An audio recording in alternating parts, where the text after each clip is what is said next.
So, what's trending? Bridging your Catholic faith with your everyday life.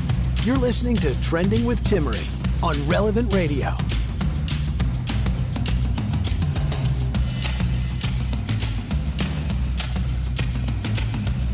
Record-breaking news came out this week. A baby born prematurely who broke all records for the earliest surviving baby born so soon.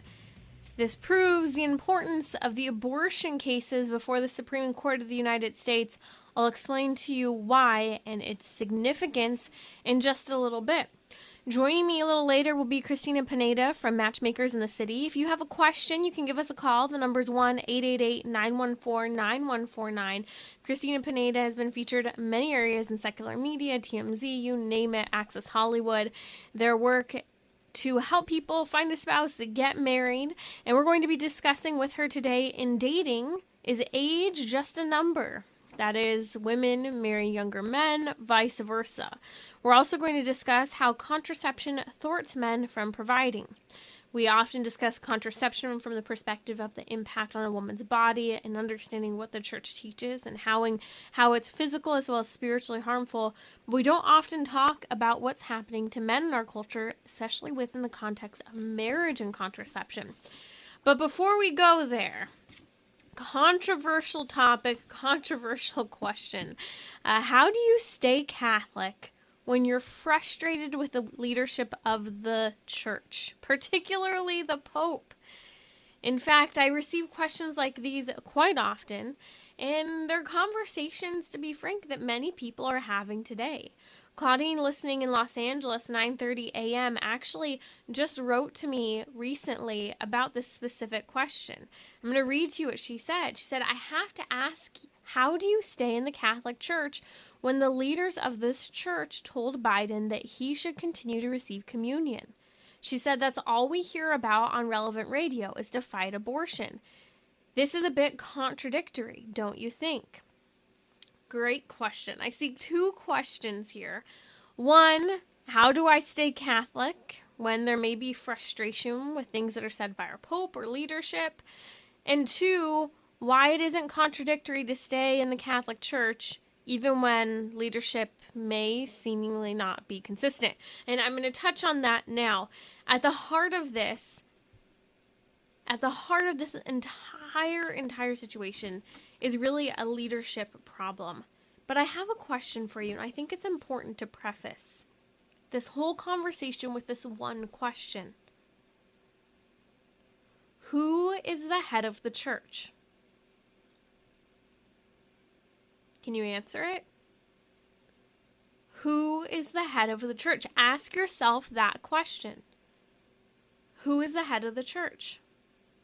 Because at the heart of this whole conversation is the answer to that specific question. And I'm going to answer it in just a minute. But first, let's talk about how this is a leadership problem. Let's start with the fact that President Biden recently met with Pope Francis. And he very conveniently came out of this private meeting claiming that the Pope told him to continue receiving Holy Communion. Now, I'm with you. I wish that the Pope and the Vatican would come out and clarify whether or not the Pope did or did not say that. But within the context, I also see that this was a private conversation between, yes, the President of the United States and Pope Francis. And that Pope's probably not going to come out and share what happened in that private conversation. Obviously not. They have not responded to any questions of clarification. I'm frustrated too. I wish that there would be very clear statements regarding all of our public politicians. Because here's the deal. Even if they're not proclaimed as excommunicated or they're not told directly that they shouldn't receive communion, any of us who are in a state of mortal sin, who are promoting things outside the realms of what the church teaches, especially in areas of grave matters such as abortion, in other words, murder, we excommunicate ourselves. President Biden and other politicians have excommunicated themselves from the Catholic Church by grave atrocities that they have committed. While they may be receiving communion They are not in communion with the church. In fact, they are calling down condemnation upon themselves, especially when they knowingly know they can continue to receive communion. But then someone might say, well, President Biden said that the Pope said that he could continue to receive communion. I don't know that the Pope said that. Maybe the Pope did, but here's the thing that's really difficult. I don't think we'll ever know if the Pope did or did not say this. So here's the frustration. And it's not just this situation, there's ongoing frustration. Why are things so ambiguous sometimes from our current Pope? Why can't things just be clarified, such as this particular situation? Abortion is an intrinsic evil. It's a murder. It kills an innocent baby. It destroys the life of Grace and the mother. Someone who participates in and promotes abortion excommunicates themselves from the church. But here's the deal. I can't fix our leaders who may or may not make public conversations such as these. As for staying in the church in the midst of this ambiguity, lack of clarification, here's what it comes down to.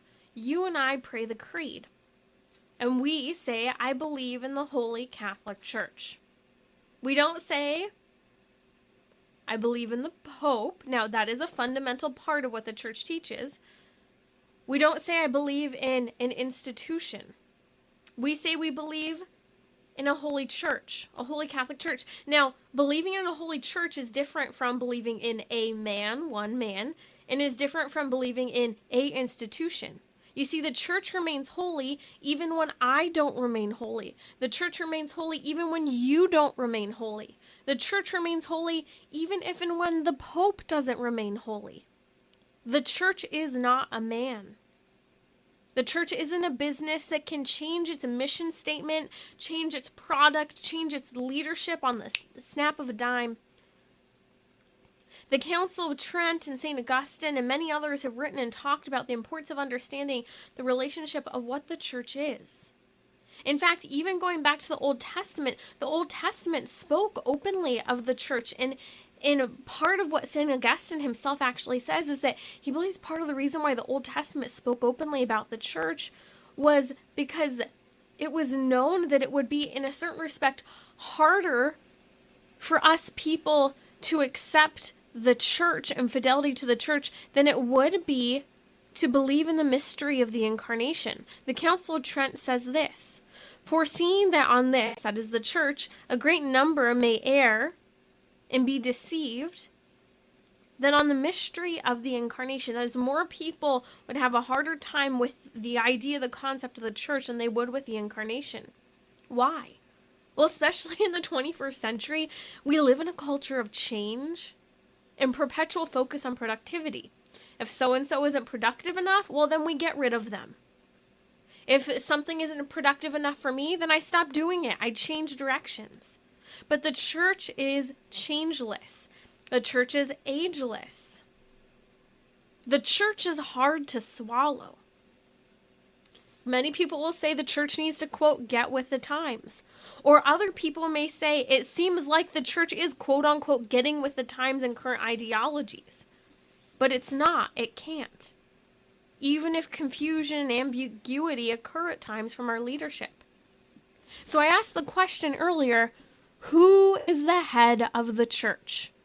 This is at the heart of the question, and this is at the heart of the whole conversation. How do I stay Catholic, even when I may be frustrated with the leadership in our church at times, for sometimes confusion, ambiguity, not saying things the way I'd like to hear, or what may seem like teaching that isn't quite sound? Who is the head of the church? Have you answered the question yet? It's Jesus Christ. You belong to the church whose head is Jesus Christ. Remember one holy Catholic apostolic church? We can be one even when some leaders are acting divisive. There's discord when they're fighting about certain things that the church teaches. The Holy Spirit is the guarantor of the Holy Catholic Church, and Jesus Christ is its leader. I want to tell you something. I think it's important for us to ponder this. We need to stop engaging in idolatry when it comes to the leadership of our church by focusing in only on who the Pope is or is not. Whether it's Pope St. John Paul II, Pope Emeritus Benedict XVI, Pope Francis, or any other number of popes that we've had, some of whom who are great saints, and some of whom were heretical, some of whom who were wicked popes. We are performing an act of idolatry when we focus in too hard on who the current pope is.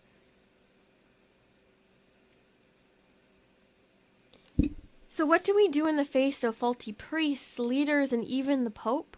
Well, we need to take a page from the Old Testament stories. We need to read all of salvation history, go deep into the Old Testament, listen to the readings, and even read the Old Testament ourselves. If you read salvation history, especially if you look at anything from 1st and 2nd Samuel, 1st and 2nd Kings, Chronicles, there were many, many wicked priests and leaders in Israel. But guess what? God never told the Israelite people to quit their religion, to leave. You know, I think about this. I'm fascinated when people talk about leaving or encourage leaving. You know, they run to the Pope Pius X Society or leave anything kind of oriented toward Catholicism and go to some form of Protestantism.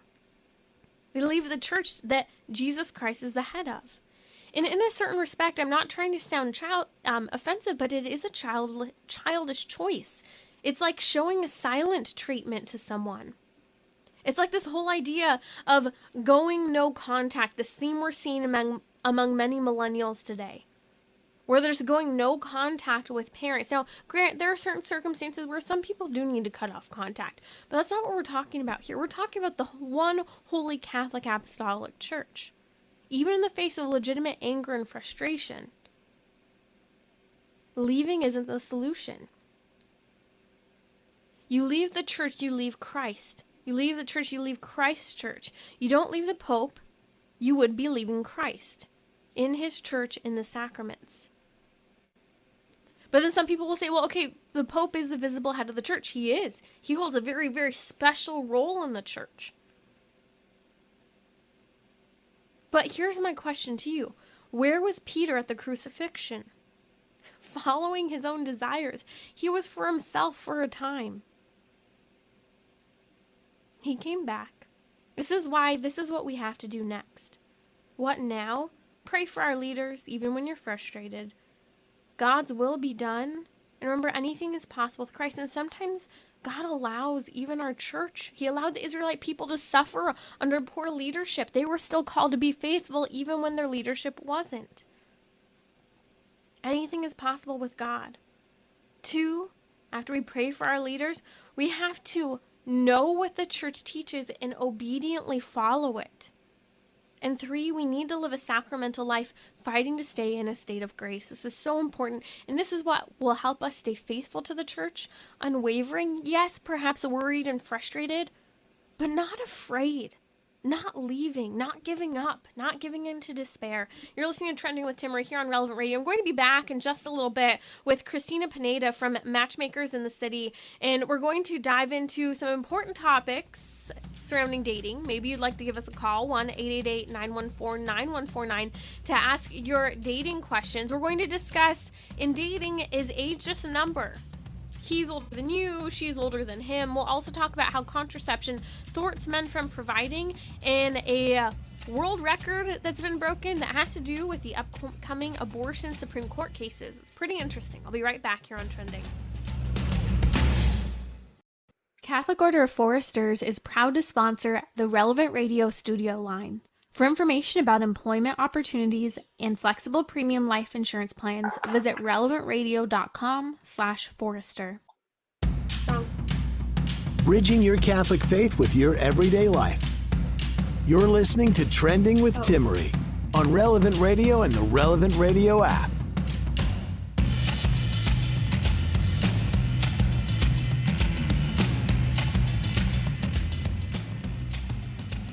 Cristina Pineda from Matchmakers in the City joins me now here on Trending. If you have a question for Cristina during the show, the number is 1-888-914-9149. Also, if you don't want to ask it via phone, you can ask it now via Instagram. We're taking questions. Just follow me at Timmerie, that's Timmerie, where I've also linked to Cristina, and you can ask your question there for her. If you know nothing about Matchmakers in the City, they've been featured everywhere from Access Hollywood, CBS, Forbes, you name it. And they are regulars here on Trending, specifically Cristina, who is a actively practicing Catholic. And we're going to dive into the topic of age. We see age, I might make fun of you if you're a woman and you're a little bit older than your spouse and call you a cougar. It's a joke. It's all in fun. But it seems to be a trend, whether it's a Machine Gun Kelly and Megan Fox after her divorce last year that's now been finalized, or J-Lo and Ben Affleck. There are a number of couples who fit this. But it's coming up in the dating world as well, and I'd love to hear your thoughts, Cristina Pineda, and how you work this out among your bachelors and bachelorettes that you're matchmaking. Thanks, Timmerie. Great to be on with you. And yes, we actually recently had a couple get married who has an 11-year age difference, the woman being older than the man. And this is very surprising. And I feel like this has been happening so frequently with us. We've gotten a lot of engagements popping up with the woman older than the man. It's definitely a new trend that we've been seeing. And I think we can all, for people who are single, have some takeaways from this, because when people come to us, they usually have a list and an age range that they're willing to date within. And if someone's older or younger than that age range, they're not an option for you. And I advise not having a hard and fast age range, even for men. I will illustrate this a little bit more. We work with some amazing Catholic men, and it's very typical for them actually to be extremely picky about age. I know that if you're a Catholic man, you want to get married, you want to have children, and you want to have the best chance for success of that.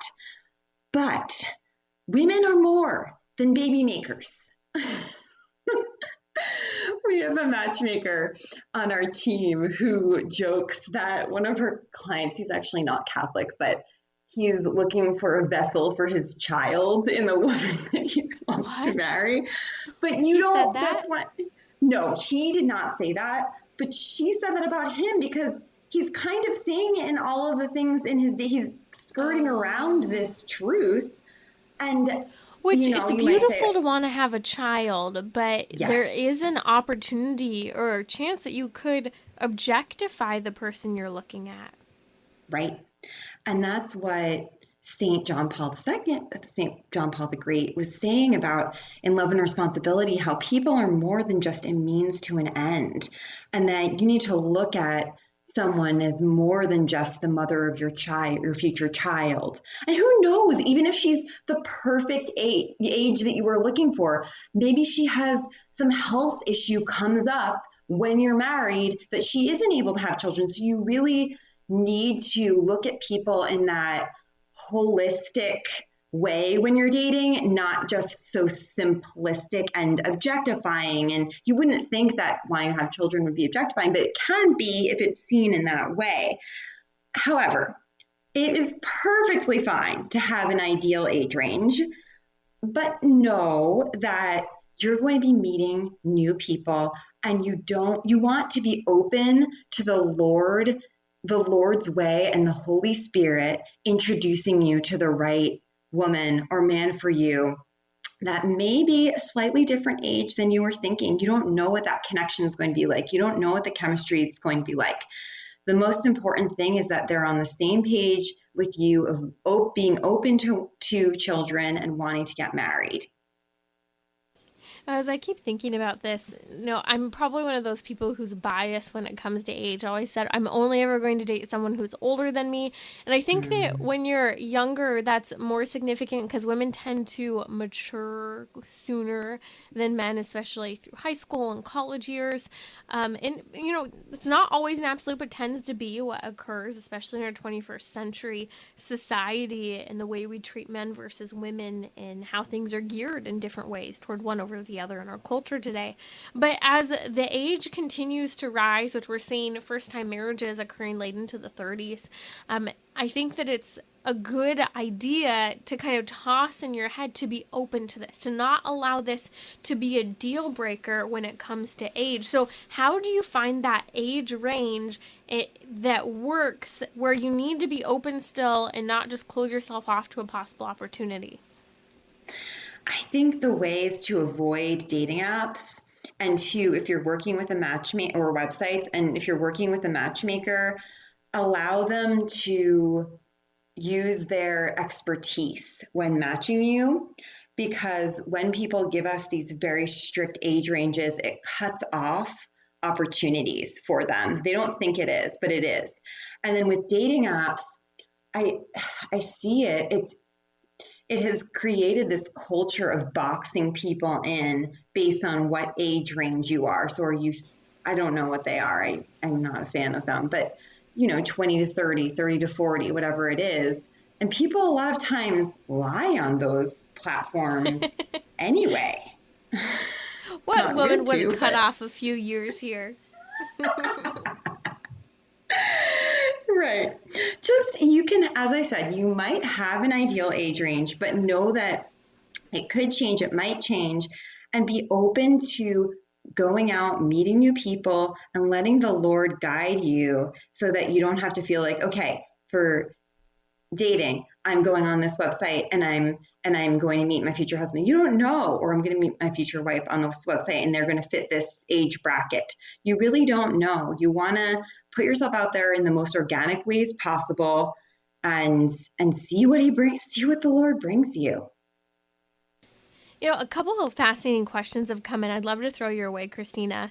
The first one is, what age is reasonable for a young person to start using a matchmaker?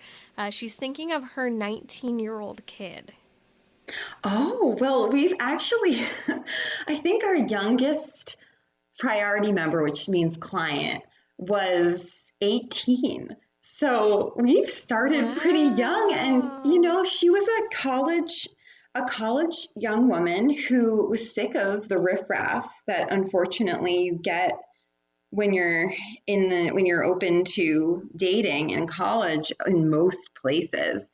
So I think her parents funded the membership and said, I want her to start meeting quality men who are really looking for marriage and children. Because as you said, the people are getting older. First time marriages are when people are older now. And I wonder if people started really taking it seriously, even women, and working with matchmakers younger, that might change this trend. We have a caller, Joe from Philadelphia. Is Joe still on the line? Yes. Joe from Philadelphia, welcome to Trending. What's your question for Cristina? Well, in the Philadelphia area, there's a lot of Christian churches that have, ways to meet people that are, Christian or whatever. In our Catholic faith, I've checked with all the churches, everything. There's no socials. There's nothing to meet a single Catholic. So, especially for middle-aged or even older. So, how do we do that without going online? Because going online can be a nightmare as well, and you know that. So, and it would be nice to meet people face to face. Maybe even do things through the church, but not have anything for that. Great question, Joe. Cristina, what are your initial go-tos here? I would say if there isn't something, start it. There will be women flocking to this group that you start at your church. I know, because you said there's a vacuum. There's nothing like it in your area. And a lot of the Protestant churches have similar things. So if you've been, there's totally fine to go to those social events. You're not going to church there. You're just meeting new people. There's nothing wrong with that. But I would take maybe some of the tips of how they started their adult groups. And I think it's nice to have some volunteer opportunities too, so people don't feel like they're just going to a singles event, that it's more of a common mission or common goal. Maybe it's you're doing Lectio Divina or doing some spiritual practice when you meet sometimes, and then volunteer another time. That might be something. Yeah. A couple thoughts here as well. You mentioned volunteering. I think sometimes one of the best things you can do is collaborate with an organization that you have a passion for. It could be pro-life work. It could be feeding the poor. There are people there who are single, and it tends to be that a lot of people who are single are making an effort to volunteer, good substance quality people. So it's an opportunity to engage in a volunteer service as well as meet other people, and also meet people who could be others who introduce you. I always say, if you are single, you want to date, you want to get married, you want to have kids, tell people you're open to being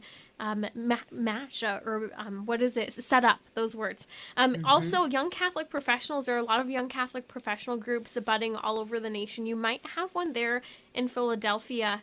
And also contact your diocese, directly the diocesan office. They may have a ministry for young adults, or they will probably know of some programs in your area as a couple resources. We have more questions coming in. One off-air caller: how successful has Matchmakers in the City been in matchmaking people with disabilities? I'm blind. How thank you for your question. We actually do work with quite a few members who might have a physical disability, or even, we've worked with a lot of people, just all different kinds of people. So please come to us, because we have clients who are fantastic, and whatever their disability might be, they're really wonderful people and are fantastic to get to know. So please come to us. We can definitely help you. And I'll share a little story. Actually, when I first met your sister and co-founder of Matchmakers in the City, I remember your sister told me the sweetest story about how you had a client, I believe with Down syndrome, who you were looking to matchmake. And your sister was telling me about how Cristina was so persistent and so loving. She went to all of these meetings and groups with people with Down syndrome, working to find someone. And it wasn't just a matter in this particular circumstance of someone to date or marry, but it was also a matter of friendship, of helping to build those friendships. And I thought that was so profound within that context as well. Okay, we have more questions coming in. Cristina, question coming from Kathy in Savage, Minnesota. My good friends at church, when they... Oh, you're on the line. Kathy, tell us your question here on Trending for Cristina. Good evening. I have two wonderful stories. My friends met on CatholicMatch.com, and about 9 months later got married, and one was 71 and one was 75, I think, and they're married 5 years now. And the funny thing about that was she accidentally put in there, like, what are you looking for in a spouse? And instead of saying flexible, she put fixable. And so Gary said, I had to meet this woman who thought she could fix a man.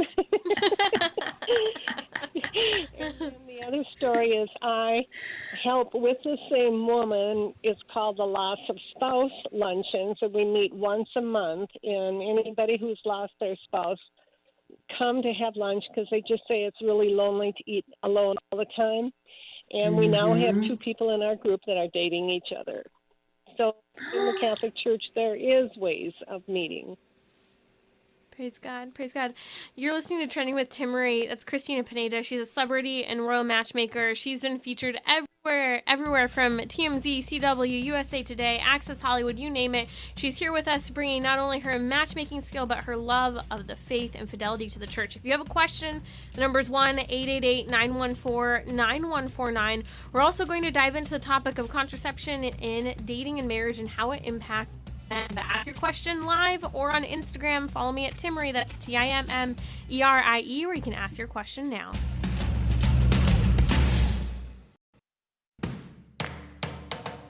We're talking about what you're thinking about. You're listening to Trending with Timmerie on Relevant Radio and the Relevant Radio app. Coming up, a record-breaking story of a little boy who's just a year old, but he broke that record quite a while ago. I'll share with you what it is and what it has to do with the Supreme Court of the United States and the abortion cases coming up and this incredible, joy-filled story. Joining me now is Cristina Pineda, celebrity and royal matchmaker, also matchmaking us peasants, whatever you want to call us. Been featured all over Access Hollywood, CBS, you name it, and we are diving into the topic of how contraception thwarts men from providing. Before we go there, if you have a question for Cristina, you can ask it by giving us a call, 1-888-914-9149, or you can ask it right now live on Instagram. Just head over to my Instagram at Timmerie, Timmerie, and ask your question on my Instagram story.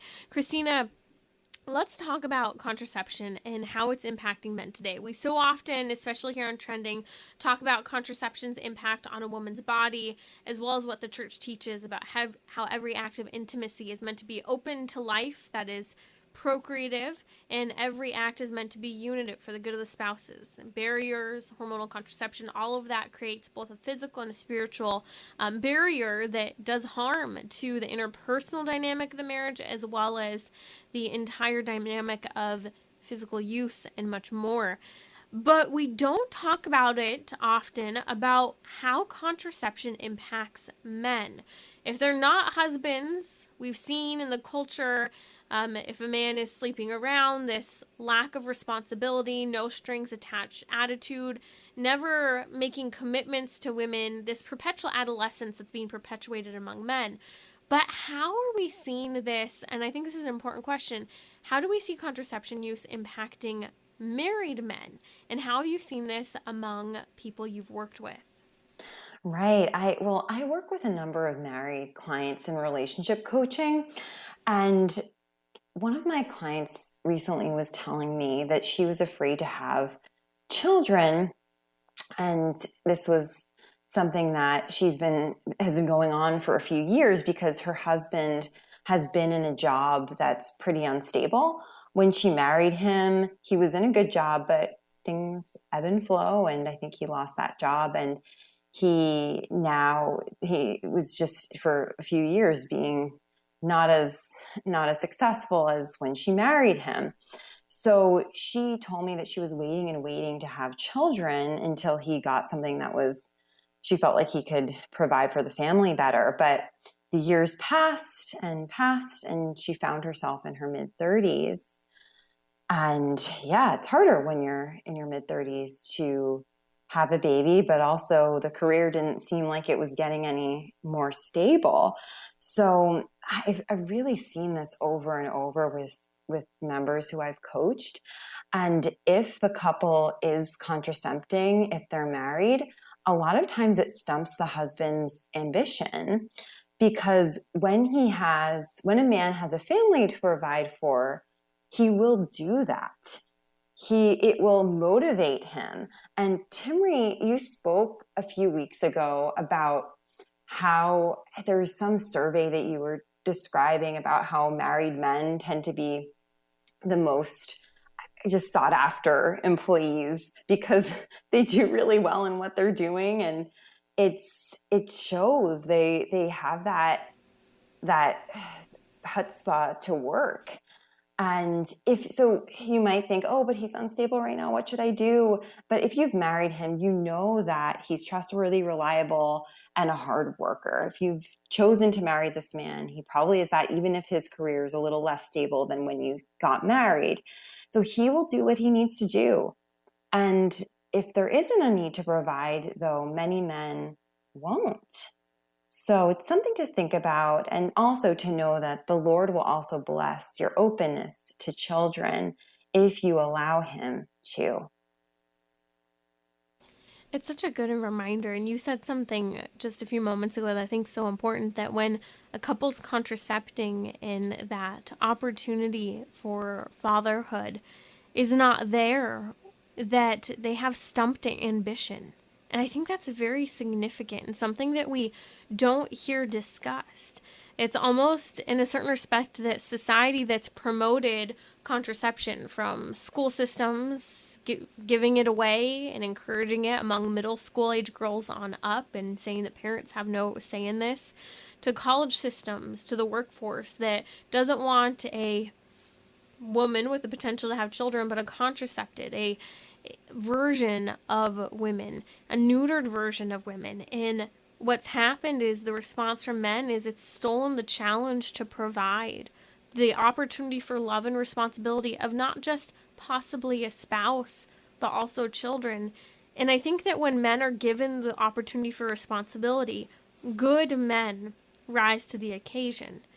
They acknowledge the responsibility placed on them. And hopefully they've already started to develop a sense of sacrificial love, and that is something that will develop. I've heard so many stories of men who they talk about when they first saw their baby face to face after the baby was born, how that was the most life-changing moment of their life. Everything changed. Everything clicked. They had purpose. They had direction. They had responsibility. They had clarity. I am meant to lay down my life for you. And I've even heard, Christina, some men who have said that it wasn't when they got married, but it was actually even more so when they had a child, that they understood the need for laying down their life more than they ever had before. And I think that's pretty significant. Yet this is what's being thwarted or stumping many men today from being more ambitious and functioning better in the workforce. I completely agree. And it seems a little bit counterintuitive that, oh, just have children, even if the job isn't that stable right now. But it's true. Men need that. Women can be motivated in other ways, but men really need this. And I think you do touch on an important point. There's never a good time to have kids. You know, people always think, oh, we'll wait till we own a house. We'll wait till we pay off this debt. We'll wait till we've been married a couple years or until we've traveled where we'd like to be. There's always a reason to wait to get married, to wait to get engaged, to wait to have a child.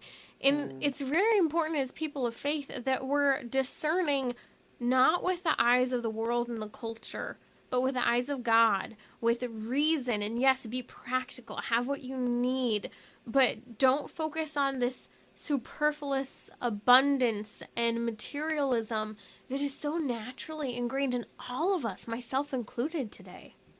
That's true.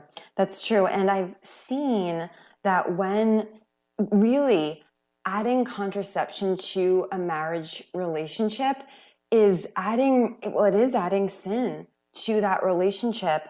And when I'm coaching, the members might be wondering, what is getting in the way of our relationship? I feel like there's something there that's preventing us from connecting. And I don't know what it is. And with Catholics, we know that we are not supposed to use contraception. So that not all faiths are clear on that, but we know that that is what is getting in the way of really connecting with your spouse. And I've seen that a lot of couples who are contracepting, the man can turn to pornography more easily. I mean, there's no excuse for turning to pornography, but I do see that more commonly when couples are contracepting. Yeah, and I think it's important that people know this. If you didn't know it, when a woman takes hormonal contraception, the body's in a state of what's referred to as pseudo-pregnancy. It's tricking itself to chemically believe that it is pregnant at the time. And part of what happens through hormonal contraception is that it significantly decreases the libido of the woman. And also, because a woman is not regularly ovulating when she's on contraception, that also decreases the interest of the man in the woman. Because when women are fertile, when they're ovulating, is when men are most interested in women. And when there's fertile pheromones, and we've talked about pheromones here on Trending before, that's when women are even more interesting to men. So all of this is significant because what we're seeing, Christina, is therapists speak of this all the time, where they're in the counseling room with married couples who are sharing that they haven't engaged in physical intimacy in not just weeks, not just months, in years. And those years, what they've seen is it's a direct connection between hormonal contraception, decrease in the libido, and then other sexual outlets that tend to be engaged in, such as porn, as you're mentioning. And people wonder why there's this difficulty within the marriage, that at the heart of it was this attitude of a no to children or not yet to children. But really, it's actually impacting all the more the interpersonal connection between the spouses. That's true. And it's important to know that even if you get off contraception and say, okay, I'm ready, Lord, I want kids now, you might not automatically start having children. It could take years. People do struggle with that. So I hope that people will know that it's being open to life doesn't mean that you're going to have a child every 9 months. It can take years. And even when you're nursing, just speaking from experience, it takes a long time for the period to return for a woman after she has a child. It can take even up to 2 years sometimes, I think. So the Lord has built our bodies in such a beautiful way that your body, when it's ready to have another baby, it knows when it's ready to have another baby. And when you need to spend time with them, with the baby who you're nursing now, you won't be able to get pregnant.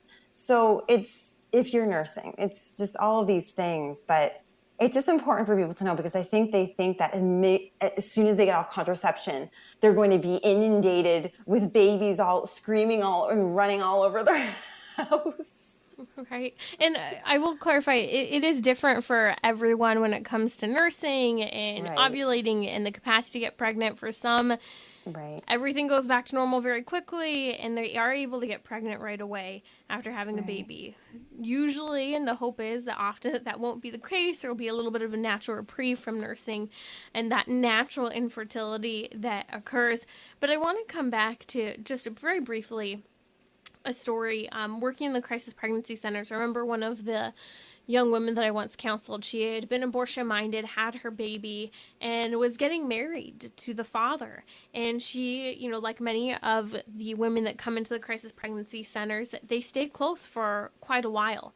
And as she was getting ready to marry, she was coming in to talk about, heading into marriage and kind of things to expect. And so I sat down with her and talked to her about why not to use hormonal contraception. I knew next to nothing about this client other than some of little bits and pieces of what I've shared and a little bit otherwise. I hadn't been the one who counseled her. I said, hey, can you talk to her about contraception and NFP, etc.? And so we sit down in the counseling room.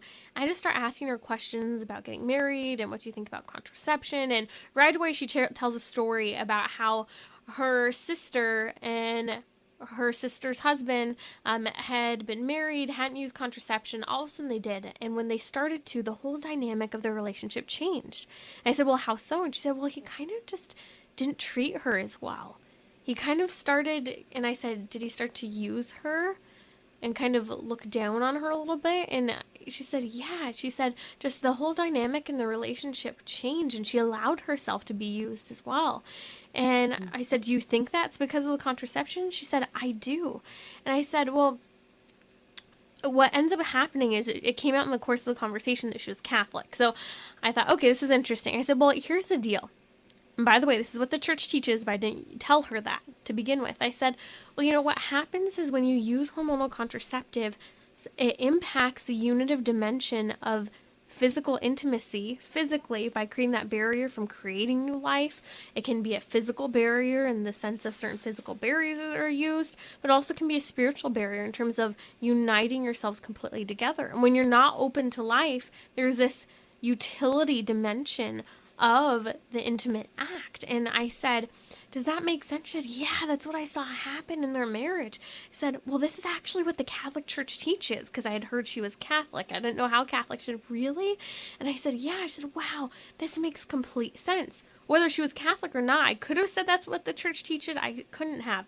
But what was significant was a complete change and disregard and change in the male-female dynamic. And I think it's so important that we're understanding and respecting the beauty of the church's teaching. It's so psycho-oriented. It's so physiologically oriented. It's such a gift if only we can share it more so with other people. Christina, Thank you so much for joining us here on Trending. Where can people find you if they'd like to get in contact or on social media? Feel free to go to our website. It's matchmakersinthecity.com. And then the best place to follow me is my Instagram, which is at Matchmaker Cristina Pineda. I've also tagged you on social media if you'd like to follow her. We've got her tagged. She'll be back again soon. Matchmakersinthecity.com is her website. If you're listening to Trending today, you may or may not have been hearing the news about Advent. It's hard to believe that Christmas is right around the corner, and Advent begins November 28th. And I have a free and simple way for you to grow in your faith this Advent. Sign up to receive Father Rocky's Advent Inspirations. These are short, daily audio reflections designed to help you delve into the beauty of the Advent season. The reflections are emailed to you each morning throughout Advent. They're going to help you start the day with a smile and give you something to ponder. You can sign up for Father Rocky's free Advent Inspirations at relevantradio.com/Advent, or click on the banner on the Relevant Radio app, because I know you have the app, you love to listen there, and from there you can listen on demand to Trending, or you can subscribe wherever you listen to podcasts, but you can send episodes to a friend who could benefit from the conversations and topics that we discuss here on the show. And if you have something you'd like to hear discussed, I'd love to hear from you. Send me the topic and we will discuss it. Lots going on surrounding the upcoming hearings of the Supreme Court of the United States in the case coming out of Mississippi of Dobbs versus Jackson Women's Health, where justices will consider whether there can be bans placed on abortion prior to viability. Currently, viability is when a baby is 22 weeks gestation. Well, guess what? An Alabama little baby boy broke and created a world record, is now in the Guinness Book of World Records. Does anyone actually have the book? Like Guinness World Records? We don't say Guinness Book anymore. Anyways, I digress. So he broke a record. Not only was he born at 21 weeks, but he survived prior to viability. He's now over a year old. He weighed 14.8 ounces at birth. That's quite a bit less than an actual pound. And for those who don't know, on average, a baby's usually 6 to 8 pounds-ish when they're born. Some are really big and 10. Lord have mercy. I pray that's never my experience. But he was born in 2020, so already over a year ago, and he broke this record and defied so-called definition of viability. Well, what does this have to do with the Supreme Court cases on abortion? Well, here's the reality. Viability changes. Currently, viability is set at 22 weeks. But it's been later, prior, and it will continue to be taken back further. It will probably be adjusted with time to 21 weeks. The doctors who cared for this little boy out of Alabama who broke all records, is in the Guinness World Records, has heavily documented the care of this baby boy and is in fact helping to work to provide doctors nationwide, worldwide, with information to care for other premature children the way he did to save this little boy's life. So what does this have to do with the Supreme Court? Well, as I mentioned, the upcoming Mississippi Supreme Court case that will begin being heard on December 1st, and by the way, many parishes across the nation are providing opportunities for adoration on the 30th as well as the 1st to pray for our justices and the outcome of this case. I hope you'll join a parish near you and pray. But this is also why we pray the Family Rosary across America, encouraging people to pray the Rosary every day for an end to abortion, for Supreme Court justices, for an overturning of Roe versus Wade. So this Supreme Court case, the pivotal question that justices will be looking at is whether there can be bans placed on abortion prior to what is currently declared as viability, which is 22 weeks. Now, viability can change based on medical technologies and world records, such as this little boy. We're going to see viability come back to 21 weeks. One day we'll see viability probably come back to 20 or 19. A date, a time that is movable, where children have survived earlier than this 22-week phase. And I think that this is part of what's so significant about this baby boy being born and surviving after 22 weeks. The fact that he was born and he has survived reminds us of the importance to allow the potential for children to live, to allow the potential for children to not be aborted by their parents. I know someone who's extremely pro-life and said, why can't we just go for early delivery instead of allowing women who want abortions to have them? Well, I understood what she was saying. In many instances, babies can potentially survive outside of the womb if an abortion is occurring after that viability phase or when the current medical technologies are available nearby. But even then, it's not the solution, because at the end of the day, this baby surviving at 21 weeks, breaking Guinness World Records, what it shows is that there's a living, breathing human being inside of that mother. And whether that baby's 15 weeks gestation and is totally dependent on its mother for life, or 21 weeks and born and requires intensive medical care in order to survive, or 30 weeks, whatever it is. What matters is that we do not put a price tag on life. What matters is that we do not say, well, this child was born 1 week sooner or 1 day later, so this one gets to live, but that one can be aborted. This is why the Supreme Court case of Dobbs versus Jackson Women's Health, I think we will see great news. Will it overturn Roe versus Wade? I don't know. I hope so. But will it address the question of whether or not we can stop abortions even prior to viability? Yes, and that's great news.